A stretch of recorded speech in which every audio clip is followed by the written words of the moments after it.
Karena suara saya bermasalah, saya tidak panjang-panjang. Bapak Ibu, kalau majelis ulama bikin pengajian biasa, kenapa? Kerjanya memang. Kalau remaja masjid bikin tabligh akbar tidak spesial, kenapa? Memang di situ kerjanya. Kalau pengurus masjid bikin pengajian memang sepantasnya. Tapi kalau polisi dan tentara bikin pengajian, itu baru luar biasa. Bu, Pak, Ibu, saya tanya, Bu, kalau hilang motormu siapa kau cari? Pak Imam. Imam saya hilang motornya. Adik-adik, woi, kalau hilang motormu siapa kau cari? Polisi. Iya. Bapak-bapak diserobot tanahmu, siapa kau cari? Ibu-ibu, kalau hilang suamimu siapa kau cari? Ya, berarti jangan pernah musuhi polisi, jangan pernah musuhi tentara. Kenapa? Kita bisa damai, tentram beribadah, tentam cari nafkah, karena ada polisi yang menjaga kita. Bayangkan kalau tidak ada polisi, rumahmu diserobot, hartamu dijarah, anakmu diperkosa, kau pergi ke polsek, tolong Pak Polisi, cari pelakunya. Apa kata polisi? Mohon maaf, baru saja polisi bubar. Iya, iya toh? Kalaupun ada polisi di jalan, kau melanggar, kau dah lihat ini rambu-rambu. Saya lihat Pak. Kenapa kau langgar? Saya dah lihat Bapak. Kenapa kau dah lihat saya? Bapak sembunyi di tikungan. Mana SIM-mu? Mana STNK? Lengkap. Saya tilang kau. Kenapa Bapak tilang? Nah lengkap. Kau pembohong. Maksudnya apa? Itu helm, itu motormu Yamaha, jaketmu Honda. Itu polisi film India. Kalau polisi Indonesia mengayomi, melindungi, melayani masyarakat. Bu, adik-adik, malam ini spesial. Kenapa? Dua penceramahnya. Iya kan? Ada Guru Udin, Bubuhan Banjar. Ada Dasat Latif, saudara dari Bugis. Kalau ini bikin acara yang hebat, karena polisi yang bikin acara. Dua penceramahnya. Iya toh? Kalau majelis taklim mau undang saya, jilbabmu saja belum lunas. Syukur alhamdulillah ada polisi bikin acara, kita bisa kumpul di tempat ini. Ibu tahu enggak pahalanya datang jamaah begini? Adik-adik polisi, kau tahu enggak pahalanya datang pengajian begini? Kata Nabi, melangkah kaki kanan satu pahala, melangkah kaki kiri gugur dosa kecilmu. Jadi kalau rumahmu di Sepinggan, jauh sekali, di Sempaja, berapa langkah kaki kau datang di sini? Kaki kanan satu pahala, kaki kiri gugur dosa kecil. Apalagi kalau jalanmu begini, oh, bujur banar. Ya kalau, maka kita bersyukur kepada Allah ada polisi bikin pengajian seperti ini. Kalaupun ada polisi seperti film Rambo, ada tuh film Rambo dulu, iya, satu orang. Bapak Ibu tahu nggak polisi di Indonesia? Hampir 500 juta, 500.000 polisi. Satu yang jahat tidak boleh kau jadikan ukuran. Begitu semua polisi. Tidak, banyak polisi yang baik diantaranya yang hadir di tempat ini semua. Maka kita bersyukur kepada Allah bisa hadir di tempat ini, karena tujuannya pemilu damai setelah selesai, maka kita harus kembali merapatkan barisan. Satu, syukur kepada Allah ada pengajian seperti ini. Dua, minta tolong panitia sediakan air di sini. Dua, nonton sepak bola tadi malam. Nonton. Satu saja salahnya Indonesia. Simpan sih. Apa salahnya? Golnya seimbang. Coba kalau golnya lebih banyak daripada Laos, pasti Indonesia menang. Iya toh? Cuma karena golnya imbang, tidak menang. Nah, tadi malam saya lihat ada pemain dari Persija, ada pemain dari PSM, ada pemain dari Bali, ada pemain dari Surabaya. Mereka berbeda-beda, tapi namanya PSSI, sepak bolanya Indonesia. Begitu juga kita di Samarinda, ada Bubuhan Banjar, Engkato Ogi, Engkato Jawa, ada Sunda. Boleh berbeda-beda, tapi kita warga kota Samarinda. Tidak boleh merasa lebih hebat dari yang lain. Sholat berjamaah, coba lihat sholat jamaah, coba lihat sholat jamaah di Masjid Islamik Samarinda. Boleh berbeda suku, tapi begitu kau takbir, angkat memuliakan Allah, tidak boleh kau pakai bahasa masing-masing. Coba kalau pakai bahasa masing-masing.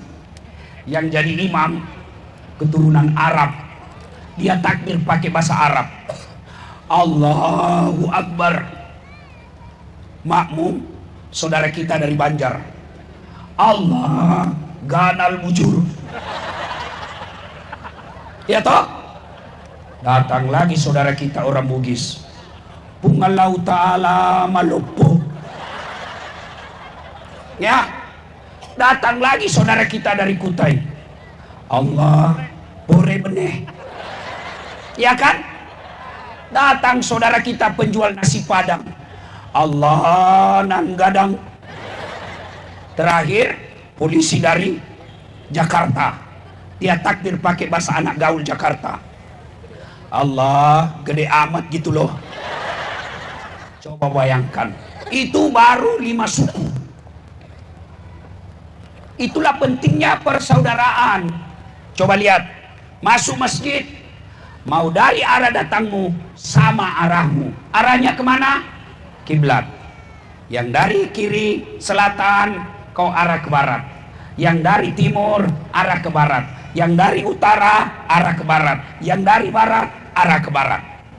Coba kalau masing-masing menghadap sesuai datangnya. Yang dari timur hadap ke timur, yang dari barat hadap ke barat, yang selatan selatan, utara utara. Begitu tuh ruku baku tabrak 8 takmu. Allahu Akbar. Itulah pentingnya berjamaah, diterapkan nilai-nilainya dalam kehidupan sehari-hari. Apa sih pentingnya persaudaraan? Dengar baik-baik. Ada orang, saya minum dulu Bu ya. Bapak Ibu pernah lihat saya sakit kan? Saya pernah sakit 6 bulan. 6 bulan saya tidak boleh ceramah. Dokter bilang tidak boleh naik mobil lewat dari 2 jam. Tidak boleh naik mobil lewat dari 2 jam. Saya dijanji heli. Saya landing di Pekanbaru. Mana heli? Tidak bisa terbang. Saya sudah sampai, tidak mungkin saya pulang. Pasrahlah saya. Naik mobil dari Pekanbaru ke Padang Lawas. 12 jam lebih. Jalannya kalau begini saja enak. Begini jalannya. Sampai mau jatuh-jatuhkan bajuku. Ya, ceramah 1 jam. Sudah itu lanjut lagi naik mobil. Kemana? Mandailing Natal. 9 jam. Saya sudah mulai drop, demam. Tapi tidak mungkin saya tidak ceramah, karena sudah jamaah sudah kumpul. Sudah ceramah kurang lebih 1 jam. Mana pernah saya ceramah di bawah 1 jam? Marah orang. Capek, naik mobil lagi. Kemana? Ke Padang, Sumatera Utara. Bayangkan Ibu, dari Riau kemudian ke Medan, Padang Lawas, Sumatera Utara, ke Sumatera Barat. Naik pesawat lagi ke Jakarta. Pulang langsung sakit ke Singapura. Berobat 2 hari. Belum selesai harus isi acara ini. Itulah nasib sebagai pendakwah. Tapi sembuh, sehat lagi kalau lihat jamaah seperti ini. Saya tadi di atas mobil, saya lihat luar biasa memang ini jamaah saya di Samarinda. Tidak pernah saya hadir di Samarinda jamaah sepi, selalu ramai. Alhamdulillah. Ya, maka saya semangat. Tapi apa boleh buat, suara saya yang tidak semangat. Kalau saya sangat semangat, tapi suara saya mengendaki saya harus rehat. Bapak, saudara-saudara sekalian, saya kasih contoh. Kenapa sih penting persaudaraan? Ada orang hitam jidatnya gara-gara sholat, puasa Senin Kamis, tadarus setiap hari, jamaah selalu di masjid, tapi di kompleks tidak ada yang senang. Depan rumahnya bertengkar gara-gara parkir, sebelah kirinya bertengkar gara-gara got, sebelah kanannya bertengkar gara-gara sampah, di belakang rumahnya bertengkar gara-gara binatang ternaknya. Orang seperti ini bangkrut nanti di akhirat. Habis pahala sholatnya, habis pahala puasanya, habis pahala ngajinya. Kenapa? Nabi pernah tanya, kamu tahu enggak orang yang bangkrut? Kau tahu orang yang bangkrut? Sahabat menjawab, yang tidak puasa, dia puasa. Yang tidak haji ya Rasul, dia haji. Yang tidak bayar zakat ya Rasul, dia bayar zakat. Yang tidak sholat ya Rasul, dia sholat. Kalau begitu, kenapa dia bisa bangkrut? Kata Nabi, jarusu wahatibur rahim. Tetangga yang jahat sama tetangganya, dan yang memutuskan tali persaudaraan. Kenapa bisa bangkrut? Dia setor sholatnya, ya Allah ini sholatku. Datang tetangganya, tunggu dulu, saya pernah kalah caleg gara-gara dia fitnah saya. Katanya mobilku hasil korupsi. Gara-gara fitnahnya dia sebarkan berita bohong di medsos, dia sebarkan kejelekan-kejelekan saya di medsos. Akhirnya saya tidak menang. Allah berfirman, ambil dia punya puasa.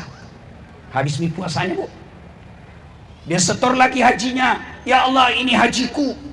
Tunggu dulu. Pernah juga itu dia serobot tanahku. Dia ambil tanahku karena saya satu komplek. Tanahku setengah meter diambil. Gara-gara dia ambil setengah meter, saya tidak punya got. Setiap hujan banjir rumah saya. 30 tahun selalu saya kebanjiran. Allah berfirman, ambil sholatnya. Habis puasa, habis sholat, habis haji, habis zakat, masih ada orang yang pernah dia fitnah. Saya juga pernah difitnah. Gara-gara fitnahnya saya dimutasi di kantor, saya dinonjolkan di kantor. Gara-gara dia, anakku kasihan akhirnya stunting, tidak punya uang untuk sekolahkan dia, tidak punya lagi uang untuk memperbaiki gizinya. Gara-gara dia itu. Dia bilang, yang tadi banyak amalnya, bagaimana lagi caranya Tuhan? Sudah habis amalku. Allah berfirman, ambil dosanya yang pernah kau sakiti. Maka ini pentingnya silaturahmi. Kenapa? Untuk menjaga amal kita agar kita termasuk di akhirat orang-orang yang beruntung, bukan orang-orang yang bangkrut. Itu di akhirat. Di dunia, orang yang banyak musuhnya tidak akan sukses. Orang yang banyak musuhnya susah hidupnya. Sebaliknya, orang yang banyak temannya banyak rezekinya. Saya selalu bilang begini, saya tidak banyak uang, saya tidak kaya, tapi banyak temanku, temanku yang banyak uangnya. Ya, saya kemana-mana selalu ada yang bayar. Di Makassar, Ibu, hampir tidak pernah laku uang saya. Saya ke pasar, baru turun dari mobil, sudah yang teriak, "Assalamualaikum Ustaz." Dalam hatiku, aman dan terkendali.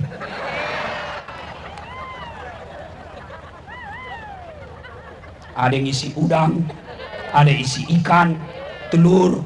Begitu saya bayar, "Tadi Haji, ajak na Ustaz." Nggak enak masih pagi-pagi. Nggak usah Ustaz, nggak enak. Dalam hatiku, memang itu kutunggu. Iya. Samarinda, saya masuk warung, baru duduk, ada yang datang ke kasir, saya bayarkan Pak Ustaz. Alhamdulillah. Kira-kira kalau banyak musuh, musuh itu yang carikan kau masalah. Maka selesai pilkada, jangan kau lagi baku musuh. Orang sudah jadi wali kota, orang sudah jadi gubernur, kamu baku musuh sama tetanggamu. Apa kau dapat? Apa kau dapat? Rugi. 2019, masih ingat Pilpres 2019? Siapa yang bertanding? Bapak Prabowo lawan Bapak Joko Widodo. Siapa yang menang? Joko Widodo. Siapa menterinya? Prabowo. Satu paket. Kamu apa kau dapat? Maka saudaraku, tidak ada keuntungan orang yang banyak musuhnya. Tidak ada baiknya orang banyak musuh. Ada adekku polisi, jangan kau beras orang.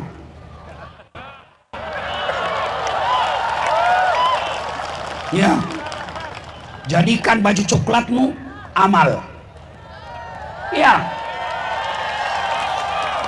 betul-betul. Tapi kalau kau ditangkap, mohon kebijaksanaannya, Pak. Kau yang ajar salah polisi.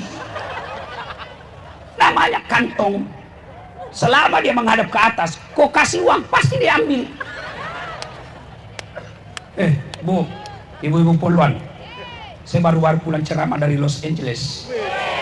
Tahu Los Angeles, Bu? Oh, lojanan belok kanan. Wah, ada polisi. Kau tahu perbedaannya? Saya di sana lihat polisi, saya turun dari mobil, dia hormat. Begini caranya hormat. Ini. Saya tanya, kenapa? Semua untuk negara, kita tolak apapun pemberian. Dalam hatiku, oh, pantas Indonesia hormat begini.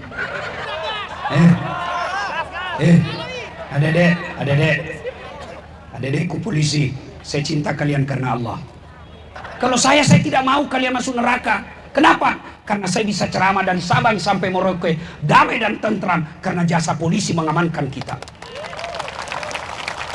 Maka itu baju coklat jangan kau pakai. Tidak laku. Kau juga kalau di jalan taat itu polisi. Sen kanan belok kiri.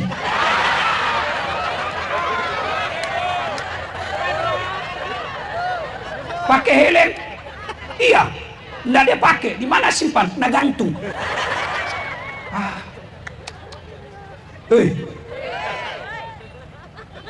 Begitu kau mohonlah Pak, kebijakan sedikit apa kasihan ini Pak, bukan motorku ini Pak. Jadi kau tempatkan polisi pada posisi yang serba salah. Diterima melanggar, diterima uang JI. Iya toh? Maka yang baik saling pengertian. Ya, ibu bapak, saya bisa ceramah begini lancar, itu jasa-jasanya polisi. Nggak mungkin secepat sampai di sini kalau tidak ada polisi lalu lintas.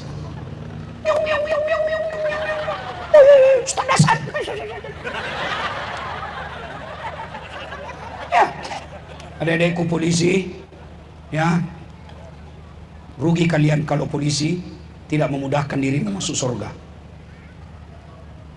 Coba kalau taraweh, coba lihat kalau taraweh, polisi kasihan mau juga taraweh, tapi dia tidak taraweh. Kenapa? Karena dia jaga kita berjamaah di masjid. Itu jasanya polisi. Kalian juga pemuda Pancasila, jangan juga mau seperti polisi. Ya, sudah tidak saatnya polisi ini pemuda Pancasila minta-minta uang di jalan. Luna tidak jalan saat itu. Sudah tidak saatnya lagi pemuda Pancasila pergi peras-peras di kantor bawa ini. Tidak saat lagi.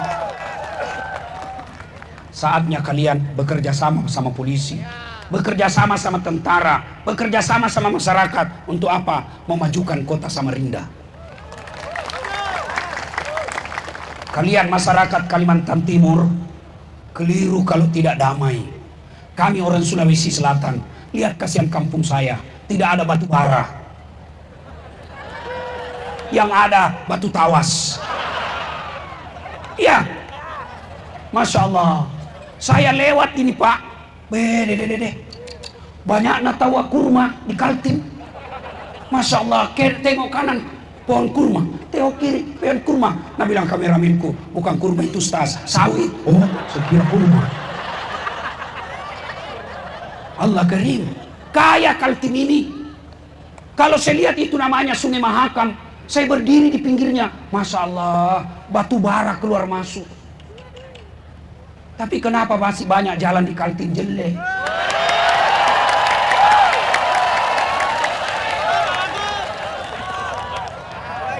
Kenapa masih banyak anak-anak Kaltim setengah mati ke Malaysia cari kerja? Kalau kalian mau baik, bersatu kok. Caranya apa? Bikin kekuatan, desak anggota DPR, bikin perda yang memudahkan masyarakat Kaltim gampang bekerja. Itu makna silaturahmi. Coba lihat silaturahmi. Guru Udin tadi katakan, umat Islam itu kata Nabi seperti badan ini. Lihat badan kita, Pak. Ita ye lemuhe. Ita kok. Lihat badanmu. Tangan kanan gatal tanpa disuruh kiri yang garuk. Iya toh? Tangan kiri yang gatal tanpa disuruh kanan yang garuk. Gatal dua-dua, kerjasama. Iya kan? Anak muda pergi pacaran.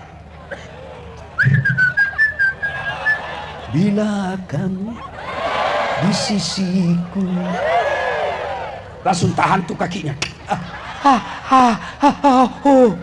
Kaki yang tahan tuh, seluruh badan merasakan sakit. Yang pertama merasakan sakit, mulut. Yang kedua, mata, dia cari. Yang ketiga, tangan mengusap. Yang keempat, mulut meniup. Iya toh? Padahal kaki yang tahan tuh. Tidak ada orang tahan tuh kakinya. Rasa kok Piko jalan lagi, jalan kok terus. Iya toh?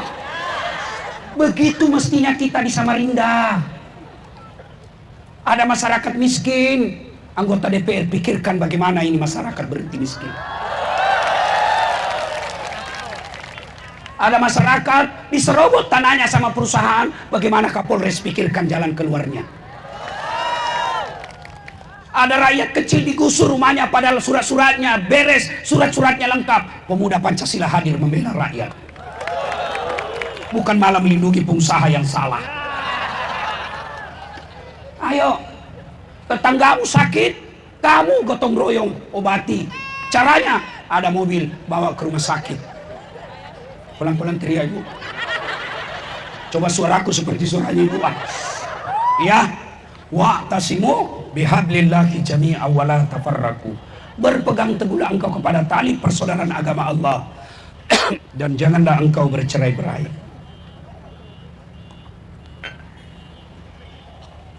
Pilkada sudah selesai. Beda calon gubernur, biasa. Mari kita baikkan lagi. Tim sukses, selesai tugasmu. Jangan lagi menghasut. Jangan lagi memprovokasi. Gugat, Pak. Ini ada kecurangan. Ya suruh gugat supaya tetap jalan proyek. Sudah. Kalau kau kalah, tandingku lagi 5 tahun yang akan datang. Nggak usah ribut.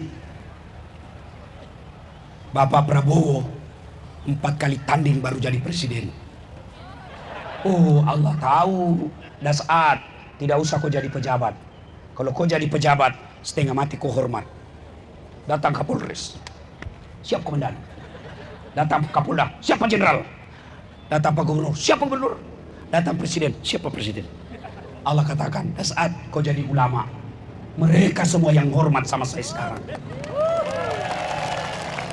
Jadi kalau ada calon kita kalah, ayo mari terima fakta politik.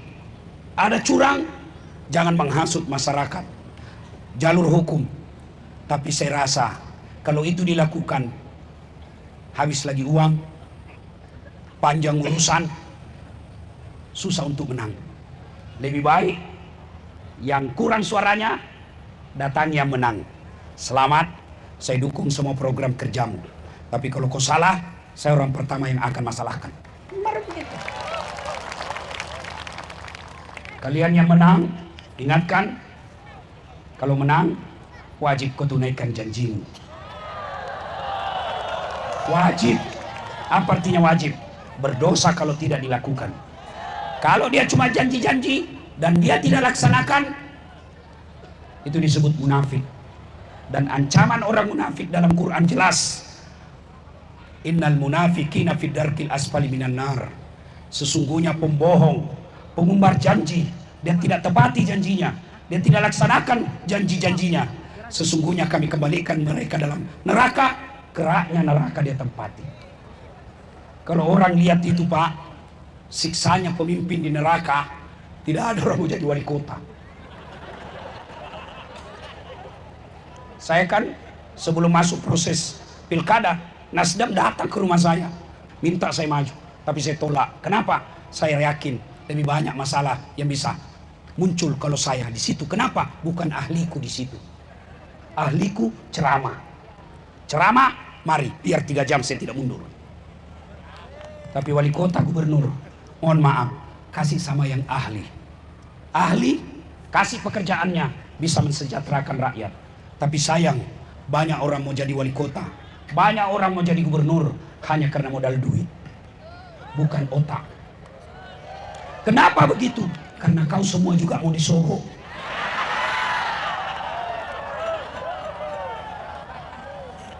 Saya baca berita, wallahu alam benar atau tidak di medsos, di Kaltim 80% lebih menghendaki menunggu Wan Sogo. Bu, kalau orang koruptor masuk neraka karena korupsi, sogok menyogok 40 miliar masih masuk di akal. Kenapa? 40 miliar dia nikmati, mobilnya bagus, rumahnya mewah, makannya enak. Masuk neraka, dunianya nyaman. 200.000. Berapa? 100.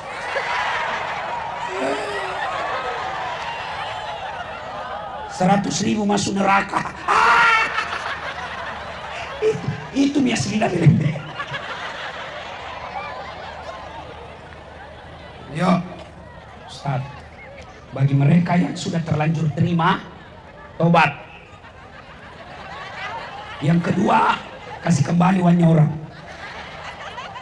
Aku ketawa sini. Sudah habis. Aku minta maaf bila sudah habis uangnya Pak.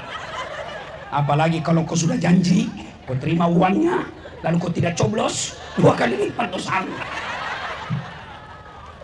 Ibu bapak, saudara-saudara sekalian, ini saja tausiah kita.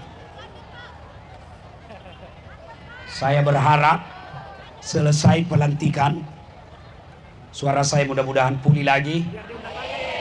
Kita mohon Pak Kapolres dan Pak Dandim bikin acara lagi di sini.